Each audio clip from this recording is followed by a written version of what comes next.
Happy New Year, everybody. It's Brian Tarian from the Disability Digest. In this video, I'm going to cover what I see as the expectations for what's going to happen with Social Security in 2022. Of course, I do not have a crystal ball, but this is just based on the trends and what we see here. There's 172,000 members here now, so we get a lot of information that I can share with you that will help you get your benefits, keep your benefits, maximize your benefits, hopefully give you some information, some insider tips so that you can make sure that you're doing the very best you can with the information that we can provide you to get your benefits, maximize your benefits. So we've been doing this work since 2006. We provide these videos on our channel here, a YouTube channel, and we distribute them in other places to assist you.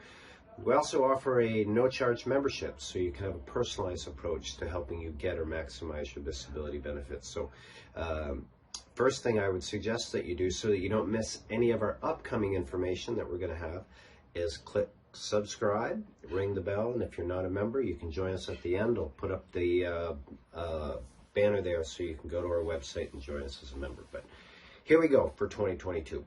I, first of all, don't see much changing in the communication with Social Security, and here's why.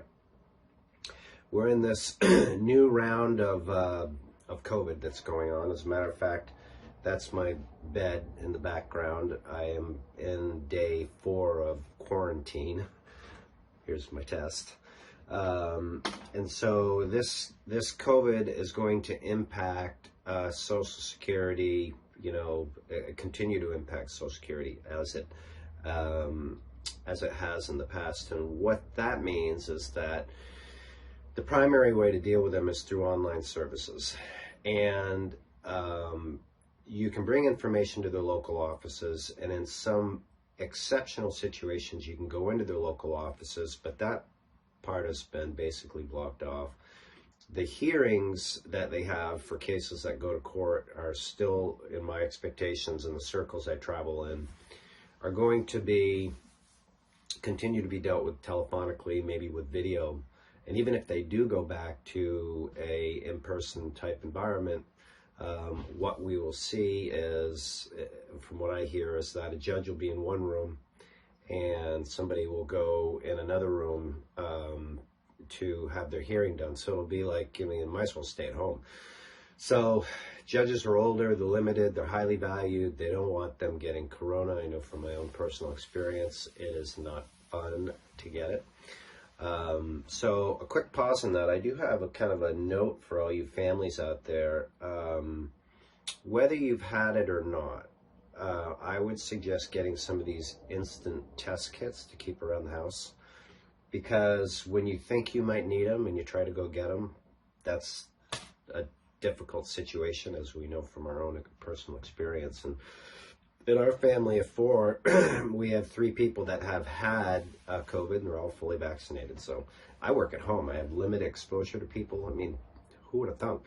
But anyway, that would be my tip on the COVID side, is to keep some of those around so that, you can suspect if you need them right away that you can have access to it. So back to the show at hand. So the workflow with Social Security has slowed down pretty much everything, because as paperwork goes into Social Security, it goes into like the local office in your community, and then it's distributed and it is sent digitally in some format that I'm not quite sure of back out to the workers that are working remotely. And that part is very clunky. And what that's caused is delays in decisions, delays in CDR information, delays in everything. So if you're communicating with Social Security and you're sending stuff via mail, send it so that it's registered receipt. You make sure they get it. Build in extra time. On the approval side, what used to be a 5 or 6 month approval process, we've seen 8, 10, California's 12 months. So it's taking a long time. It's not a silver bullet to get your benefits approved as far as the time. I mean, it's just not something you can get done like right away. So just plan on that, understand it, have the right mindset and the right expectations. In addition to that, in that excuse me, the staff count for Social Security is down like 6%. So we have compromised workflow, that's a problem. We have staff count that's down, and we have the cases are going up. And the reason why the volume of cases is going up is this unemployment and all of this free money that's been sent around is basically is done. So people are like, well, I got to find something to do now. I'm going to go look at disability. Or maybe there's other reasons. And certainly there are people that are the 2.3 million that traditionally apply every year that are legit are going to apply anyway. So, but they expect it to go up to like 3.3 million disability applications. So it's quite a surge. So you really have to make your application stand out, and we'll do more of that in specific information and videos to help you out. Now the next thing that we're going to cover more of is what you don't want to do in 2022 if you're a disability recipient, is you do not, in my opinion, want to lose your continuing disability review. 20% of disability applicants are going to be reviewed every year, and most people think they're untouchable. Oh my God, I got approved. I'm not going to, but the statistics do not lie in the number of people that are getting taken off of benefits. And whether you're right or whether you're wrong, if you lose your CDR and they say, well, listen, we don't think you're disabled, you have an option of either staying in payment and getting your check every month and proving that you're disabled, but then you really have to end up going to court, which requires, in my opinion, legal assistance, and you have to pay for an attorney, $3,000 to $5,000. Or if you get your benefits turned off and that amount is accruing, you could find an attorney if somebody's willing to do that work. Not many people do CDR work. And they'll get a percentage of your back benefits for whatever period of time that might be, but you don't have a check. So point is, you either don't have a check or you're going to have a hard time finding legal representation, and both have been really problematic for disability recipients. So just make sure you follow the tips and information on our channel to do what you need to do in every doctor visit, so that you can follow the steps and what you need to do to keep your benefits. All right. I'll have other information, as I mentioned, on what to do to get approved. There's some specific things that we can learn that can really make your case stand out.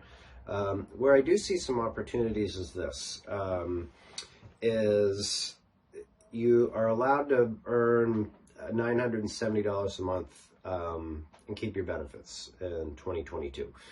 And that is great, and that's if you're employed. If you're self-employed or owning your own business or a corporation, that is your net after your expenses, and there's been more on this channel about that. But there's a lot of opportunity for remote work, and maybe you are somebody that did payroll or bookkeeping or accounting or customer service work full-time in the past, and you're not able to do that, but you could transition that into something part-time, maybe 2 hours a day. You could find work to do, in my opinion, in my experience. We actually help people. We partner with companies that put people back to work on short shift work. And there's a lot of it out there because that's the world that we live in now. So follow the information that we have. I think it's fantastic. If you have the desire to go in that path, maybe you're not ready to work right now, there's some steps that you can take in advance, and we can help you with that as well. But I encourage you not to have the mindset that you've just got this wonderful 5.9% raise and everything is going to be hunky-dory from a financial perspective, because the current inflation rate is like 6.1 or 6.2%. So you actually lost money on that. And if you're paying for your Medicare Part B premium, that just went up to $170.10. So you have more money out of pocket in that situation. So if you want to work, you can work. There's lots of opportunity out there. Maybe peeling it back, doing some volunteer or lower level engagement work before, so you get like ready for game day, is something that you can follow our information and consider. So the big message for all of you disability recipients that are out there, don't take it lightly. take the necessary steps, follow our information to protect your benefits, so that you can stay in pay mode. Don't have to worry about it. So I hope you find this helpful. Again, like, share, hit the bell, stay tuned for more. One other thing I did forget to mention is that one of our focuses in the next 30 days is releasing resources that we found that can help you reduce costs. Primarily in the areas of medication. If you're on a Medicare Advantage plan, and maybe you're paying for a tier 2 drug that might be $3 or $5, well, we've actually found ways that you might even be able to reduce that further through other channels. So just one quick example of things that you can learn from us here at the Disability Digest. So I hope you find this helpful. Stay safe, stay tuned. Look forward to helping you out to get your benefits, keep your benefits, and maximize them. Make it a great day. Thanks.